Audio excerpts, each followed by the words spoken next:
जय हिंद। देखिए, supreme court ने अभी हाल ही के डिसीजन में उसने इलेक्टोरल बॉन्ड को असंवैधानिक घोषित करते हुए उसे रद्द कर दिया है और निर्वाचन आयोग को आदेश दिया है कि वो पूरी डेटा को पब्लिक करे। अब ये इलेक्टोरल बॉन्ड क्या होता है इसको समझते हैं। देखिए, भारत दुनिया का सबसे बड़ा लोकतंत्र है जनसंख्या के हिसाब से, और हम लोग लोकतंत्र की जननी है। बिहार की लिच्छवी गणराज्य में सबसे पहले लोकतंत्र की स्थापना हुई थी। अब लोकतंत्र में होता है जनता की चुनी हुई सरकार आती है जो हर 5 सालों पर वोट देती है, लेकिन इस वोट को जीतने के लिए अलग अलग पार्टियों में होड़ लगी रहती है चुनाव को लेकर। अब इस चुनाव में बहुत ज़्यादा खर्च होते हैं और ये खर्च कई तरह से होते हैं। एक जो फ्रंट से दिखते हैं, जैसे हेलीकॉप्टर हो गया, रैली हो गई, तंबू, टेंट, समियाना, पता नहीं क्या क्या, लाइट बत्ती, ये सब लगाया जाता है, खाना पीना सब खिलाया जाता है। कुछ ऐसे भी खर्च होते हैं जैसे डिजिटल खर्च होते हैं, अखबार में ऐड देना, बड़े बड़े होर्डिंग्स लगाना, पर्चियाँ बांटना, मोबाइल पे मैसेजेज करना, गाड़ियों वगैरह से अनाउंसमेंट करना। इसके अलावे अंडर द टेबल भी बहुत लोग पैसे खिलाते हैं। कभी कहीं मुर्गा चावल चलता है, कहीं कुछ शराब वराब पी के लोग, मतलब पैसा शराब बांट के भी लोग वोट मांग लेते हैं। तो कई तरह के ऐसे खर्च होते हैं यहाँ पे। तो ये तो इलीगल खर्च है, लेकिन इन खर्चों को जो सरकार दिखाती है कि हमने ये खर्च किए, इस खर्चे के लिए राजनीतिक पार्टी कोई बिजनेस तो करती नहीं, कोई ड्यूटी तो करती नहीं है। तो उन्हें क्या होता है, फंड की जरूरत होता है, चुनाव की जरूरत होती है। तो राजनीतिक पार्टियों को चंदा दिया जाता है। यहाँ यह चंदा हर देशों में चलता है, जब तक कि ये एक रूल रेगुलेशन के अंडर में रहे तब तक ही चलता है। कोई आदमी है जिससे लगता है उसकी विचारधारा की पार्टी है, उसे पैसा दे देता है, किसी के पास ज़्यादा है किसी का कम, अपने हिसाब से फंड देते हैं और इसी फंड के हिसाब से वो अपने डेली के खर्च को निभाते करते हैं। जैसे देखते हैं किसी एक पार्टी वाला हेलीकॉप्टर से जाता होगा तो पार्टी फंड से ही सारे पैसे जाते होंगे, कोई चार्टर्ड प्लेन से जा रहा है, ये सारे पैसे पार्टी फंड से जाते हैं। तो पार्टी के पास फंड ज़्यादा रहता है। अब इसमें क्या होता था कि फंड में एक समस्या ये होती थी कि अगर कोई किसी को फंड देता था तो उसमें ब्लैक मनी बहुत ज़्यादा होता है। जैसे किसी के पास टैक्स का पैसा है, टैक्स नहीं दिया है, अब वो कैश ले जाके कहीं पे पार्टी में दे देता था, तो उसमें क्या होता था कि वो कैश का बहुत ट्रांजैक्शन ज़्यादा होने लगा। तो इसी को देखते हुए 2018 में इलेक्टोरल बॉन्ड लाया गया। इस इलेक्टोरल बॉन्ड के माध्यम से एसबीआई इलेक्टोरल बॉन्ड को जारी करती है। कोई भी व्यक्ति एसबीआई के कुछ फिक्स शाखाओं में जाके, ब्रांचेज में जाके इलेक्टोरल बॉन्ड खरीद सकता है। ये जो रसीद दिख रही है यही इलेक्टोरल बॉन्ड है। इस इलेक्टोरल बॉन्ड पे कुछ भी नहीं लिखा रहेगा कि कौन खरीदा है, किस पार्टी को देगा। जिसके पास ये आ गया, ये चलता फिरता डिमांड ड्राफ्ट की तरह है। यहाँ पर जैसे मोबाइल का रिचार्ज होता है ना, जो खुरुच लिया जिसके पास वो नंबर है, रिचार्ज करके निकल जाएगा, उसी तरह से ये भी था, एक तरह का कूपन था। जो खरीद लेगा इसको और राजनीतिक पार्टी को दे दीजिएगा, वो इसको कैश करा लेगा। किसके अकाउंट से आया, किसको गया, किसी को नहीं पता, बट एसबीआई को पता रहता था। यही था इलेक्टोरल बॉन्ड सिस्टम। इसमें इलेक्टोरल बॉन्ड जो थे, इसके यही हो गया आपका इलेक्टोरल बॉन्ड, यही एसबीआई ही जारी कर सकती थी। ये साल में हर 3 महीने पे जारी किया जाता था, 1 से 10 जनवरी के बीच में, 1 से 10 अप्रैल के बीच में, 1 से 10 जुलाई के बीच में, 1 से 10 अक्टूबर के बीच में। साल में हर 3-4 महीने पे 10-10 दिन के लिए इलेक्टोरल बॉन्ड के लिए खुलते थे शाखाएं एसबीआई में। कितने का इलेक्टोरल बॉन्ड ले सकते थे? 1000 का ले सकते थे, 10,000 का, 1 लाख का, 1 करोड़ का। अब जैसे किसी को 5 करोड़ का देना है तो 5 को बॉन्ड ले लेगा 1 करोड़ वाला, तो इस हिसाब से बॉन्ड ले सकता था। देखिए, 15 दिन के अंदर यह बॉन्ड जब वो खरीदता था तो उसके 15 दिन के अंदर, डेट जो रहता था उसका, 15 दिन के अंदर वो राजनीतिक पार्टी को दे देना होता था और राजनीतिक पार्टी अपनी अकाउंट में इसको कैश करा लेती थी। अगर 15 दिन क्रॉस हो गया तो ये पीएम केयर फंड में चल जाएगा। न पीएम केयर फंड का किसी को पता है कि कहाँ पैसा जाता है, कहाँ नहीं, सरकार किधर खर्च करती है। हालांकि सरकार अपने ऑडिट से बाहर रखी हुई पीएम केयर फंड को, और इस राजनीतिक पार्टी को भी नहीं पता चलता था। तो जैसे ये रूल आया तो इसमें एक चीज़ तो अच्छा था कि इसमें कोई भी व्यक्ति जो इलेक्टोरल बॉन्ड खरीदेगा उसे अपना आधार, पैन यानी केवाईसी देना होगा। तो केवल एसबीआई को पता रहेगा कि किस आदमी ने ये लिया है। कोई भी व्यक्ति अगर वो पैसा चंदा खरीद लेता है तो इलेक्टोरल बॉन्ड से दे देता है। इससे एक फ़ायदा था कि कोई व्यक्ति किसे चंदा दिया ये पता ही नहीं चलता था, बस उसे इलेक्टोरल बॉन्ड से दिखता था। लेकिन इसमें कुछ गड़बड़ी धीरे धीरे आने लगी। कई सारे इसके नियम कानून थे इलेक्टोरल बॉन्ड का। जब ये 2018 में आया तो 2022 तक, क्योंकि 2023 का आंकड़ा अभी सरकार ने दिया नहीं है इलेक्टोरल बॉन्ड का, तो जब से स्टार्ट हुआ यानी 2017-18 के फाइनेंशियल ईयर से, और 2021 2023 का डेटा अभी सरकार नहीं दी है। इस दौरान लगभग 9,000 करोड़ का चंदा आया है। ये इंडियन एक्सप्रेस के हिसाब से ये उसका डेटा है, इंडियन एक्सप्रेस का। तो 9,000 करोड़ का जो टोटल फंडिंग आई इलेक्टोरल बॉन्ड से, जिसमें सबसे ज्यादा फंडिंग बीजेपी की आई, अकेले लगभग 5,000 करोड़। सेकंड नंबर पे कांग्रेस थी, उसको लगभग 1,000 करोड़ के आसपास, 952 के आसपास आई।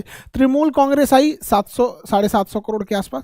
तो ये तीन सबसे बड़ी पार्टियां थी।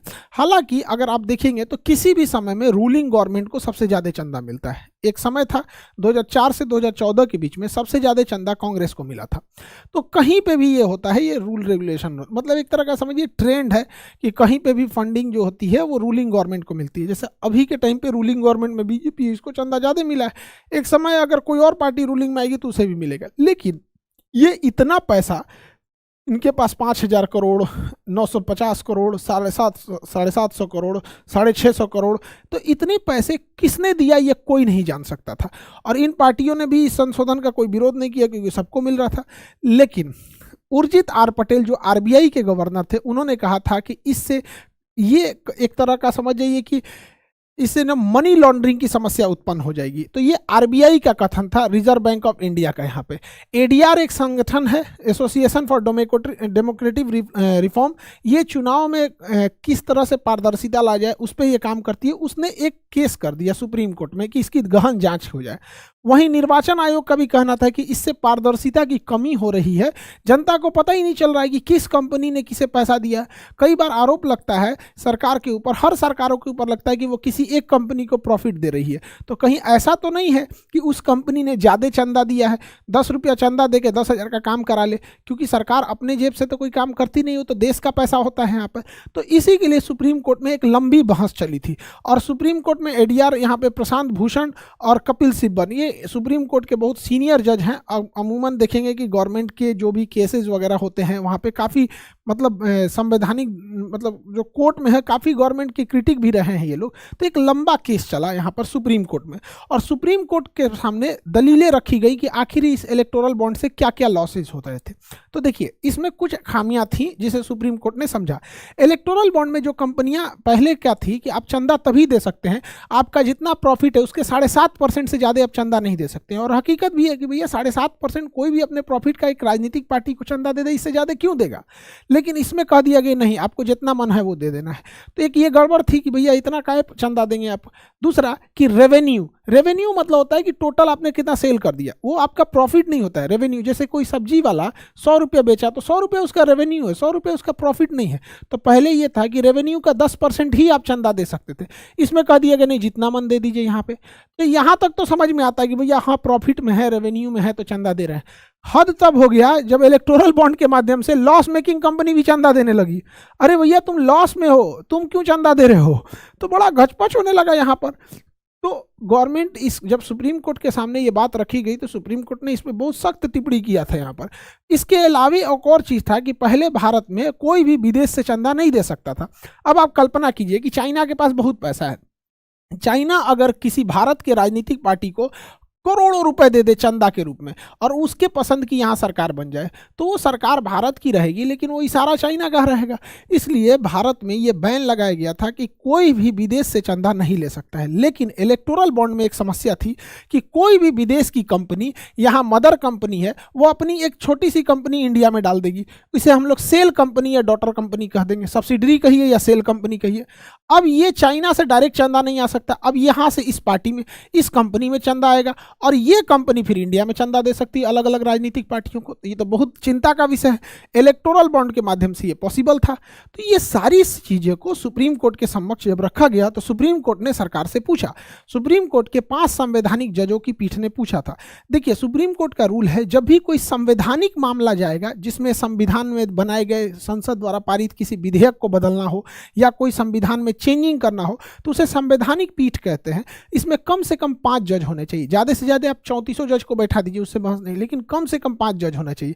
आप देखिएगा बाबरी मस्जिद, राम जन्मभूमि पे भी 5 जज थे यहाँ पे, तो कम से कम 5 जज होने चाहिए। गोलकनाथ में तो 9 जज मामले थे। और वही अगर केशवानंद भारती देखेंगे तो अब तक का सबसे बड़ा बेंच था, उसमें 13 जज मिल के फैसला सुना रहे थे। तो यहाँ 5 जजों की खंडपीठ थी और 5 जजों की संवैधानिक पीठ को लीड कर रहे थे खुद भारत के मुख्य न्यायाधीश DY चंद्रचूड़ नियुक्त कर रहे थे। तो उन्होंने सरकार से पूछा कि आपकी क्या मजबूरी है, इससे तो कोई करप्शन कम नहीं हो रहा है। तो इन्होंने कहा कि ठीक है, इससे करप्शन ये है कि कम हो रहा है कि कैश का लेन देन नहीं हो रहा है। तो सुप्रीम कोर्ट ने कहा कि करप्शन को दूर करने के और भी रास्ते हैं, आखिर जनता को क्यों नहीं दिया जाएगा इसकी जानकारी। तो सरकार के दो मुख्य दलील थे। हालांकि इस इलेक्टोरल बॉन्ड को जब अरुण जेटली वित्त मंत्री हुआ करते थे तब लाए थे। सरकार का एक दलील जायज था, एक दलील पर सुप्रीम कोर्ट ने नाराजगी बताई। कौन सा दलील जायज था? एक था प्राइवेसी, कि अगर कोई कंपनी सरकार को चंदा दे रही है और इसका सार्वजनिक कर दिया जाएगा तो हो सकता है कि जब वो सरकार में न रहे तो दूसरी जब पार्टी सरकार में आएगी तो उस कंपनी को अच्छे से बिहेव न करे, या ऐसा लगे कि भैया तुम तो उस गोल के हो, तुम इस ग्रुप के हो। तो ये सरकार का दलील भी ठीक था कि आप चंदा दे रहे हैं, सार्वजनिक अगर हो जाता है तो थोड़ा दिक्कत है। लेकिन फिर लोकतंत्र का मतलब क्या होता है, पारदर्शिता का मतलब क्या होता है, उस हिसाब से तो हर कंपनियों को अपना सब कुछ लोड करना पड़ता है वेबसाइट पे कि कितना प्रॉफिट आया, कितना लॉस आया, क्या हुआ। तो वो भी कह सकती हैं कि तो हमारा भी तो दिक्कत होगा भैया, लोगों को लगेगा ये कंपनी डूबने वाली है, हम क्यों अपलोड करेंगे। तो होता है ना ये चीज़ों को। कोई कंपनी घाटे में गई, कैसे आपको पता चला? क्योंकि उसने नेट पे अपलोड किया MCA के साइट पे। तो सरकार का भी कहना था कि इसको लोड करना होगा यहाँ पर। दूसरा, सरकार ने जो दलील दी थी कि जनता की जो राइट टू इंफॉर्मेशन का अधिकार है, जानने का अधिकार है, वो सीमित है, हर मामला जनता क्यों जानेगी। तो सरकार ने कहा, सुप्रीम कोर्ट ने कहा कि यह कोई राष्ट्रीय सुरक्षा से जुड़ा मामला नहीं है कि जनता को नहीं बताना है, या कोई कॉपीराइट पेटेंट या कोई वैज्ञानिक उपलब्धि नहीं है कि जनता को ना बताएं क्योंकि ये पूरी तरह फैल जाएगा। ये तो जनता के द्वारा चुनी गई सरकार कहाँ से पैसे ला रही है उसकी जानकारी है। अतः यह आर्टिकल 19A में जो अभिव्यक्ति की आज़ादी है, जिसमें राइट टू इंफॉर्मेशन भी छुपा है, उसका उल्लंघन मानते हुए सुप्रीम कोर्ट के 5 जजों ने 5-0 के साथ इस फैसले को निरस्त कर दिया। मतलब इस इलेक्टोरल बॉन्ड को निरस्त कर दिया। यानी पांचों जज ने कहा कि यह असंवैधानिक, अनकॉन्स्टिट्यूशनल है। इलेक्टोरल बॉन्ड, अब कोई भी आदमी इलेक्टोरल बॉन्ड को नहीं खरीद सकता है। इलेक्टोरल बॉन्ड पे प्रतिबंध लगा दिया गया। और सुप्रीम कोर्ट ने कहा SBI को कि तुम्हारा जितना लोग आज तक इलेक्टोरल बॉन्ड खरीदा है तुम्हारे यहाँ से, ये सबका डाटा तुम निर्वाचन आयोग को सौंपो। सबका डाटा निर्वाचन हो। तो कहा कि अब हम कैसे सौंपेंगे? तो कहा गया देखो, हर इलेक्टोरल बॉन्ड पे कुछ सीरियल नंबर होता है। वो सीरियल नंबर जो इंसान खरीदने गया था वो अपना KYC का मतलब होता है know your customer. KYC, know your customer, अपने कस्टमर को पहचानो। तो पैन आधार तो आपस में लिंक होते हैं। उस हिसाब से आप बताइए, आपको 3 सप्ताह से 4 सप्ताह का समय दिया जाता है। आप इस चीज़ को डिसीजन लीजिए कि आप सारा डाटा दीजिए। और 13 मार्च तक का समय दे दिया सुप्रीम कोर्ट ने निर्वाचन आयोग को कि आप ये सारा डेटा सार्वजनिक कीजिए। तो 13 मार्च के बाद देखना होगा कि जब ये डेटा सार्वजनिक आएगा तो जो बड़ी बड़ी कंपनियां हैं, कौन कंपनी किसको चंदा दी है, ये पूरे देश को सामने समझ में आ जाएगा। हालांकि लोकतंत्र के लिए ये चीज़ें जो है, ये किसी पार्टी के पक्ष या विपक्ष की बात नहीं है, यह देश के पक्ष की बात है। क्योंकि देखिए, कोई ज़रूरी नहीं कि सत्ता में कौन पार्टी है कौन पार्टी नहीं है। हमेशा संविधान और कानून ऊपर होना चाहिए। क्योंकि अटल बिहारी वाजपेयी का भी कहना था कि सत्ता आएंगे, सरकारें आएंगी और सरकारें जाएंगी, लेकिन देश रहना चाहिए। तो यह फैसला किसी पार्टी के पक्ष में नहीं है, ना ही किसी पार्टी के विपक्ष में, बल्कि यह फैसला भारत के पक्ष में है। और सुप्रीम कोर्ट ने यह बहुत बड़ा डिसीजन लिया है। तो आई होप आप इस डिसीजन को समझे होंगे। और नीट के बच्चे जो हैं वो तैयारी बढ़िया से कर रहे होंगे। आप लोग के नीट का जो 60 दिन का क्रैश कोर्स था, हिंदी इंग्लिश दोनों मीडियम वालों के लिए वो स्टार्ट है। और CUET वाले बच्चे, सबसे कम टाइम आप लोग को मिलता है। अगर बेहतर यूनिवर्सिटी में जाना चाहते हैं तो आपको CUET का एग्जाम देना ही पड़ेगा। ये CUET का भी आपका 28 फरवरी से स्टार्ट हो जाएगा। CUET नीट वाला बैच तो आपका स्टार्ट है। इसमें बेहतरीन ढंग से मेहनत करिएगा। आप लोग 60 दिन के अंदर जितना भी पढ़े हैं उसको ब्रशअप करके बेहतर ढंग से कर लीजिएगा आप लोग यहाँ पर। और रेलवे ALP वाले बैच का बच्चे, आप लोग के लिए रेलवे ALP और टेक्नीशियन का बैच स्टार्ट हो गया है। 499 एकदम मिनिमम फी है आप लोग का। और वो बैच ऑनलाइन चल भी रहा है। दरोगा वाले बच्चे, आप लोग को शुभकामनाएं। 25 तारीख को आप अच्छे से एग्जाम दीजिए। और नेक्स्ट जो दरोगा आ रहा है उसके लिए भी आप लोग तैयार रहिएगा, उसमें भी बेहतर ढंग से तैयारी कीजिएगा। जिनका इसमें हो जाएगा उनको बहुत बहुत शुभकामनाएं। जिनका नहीं होगा, दोबारा आप लोगों को आना है और तैयारी करके बेहतर ढंग से अपने सफलता को जाना है। आई होप आप पूरे टॉपिक को समझे होंगे। मिलेंगे नेक्स्ट क्लास में। जय हिंद।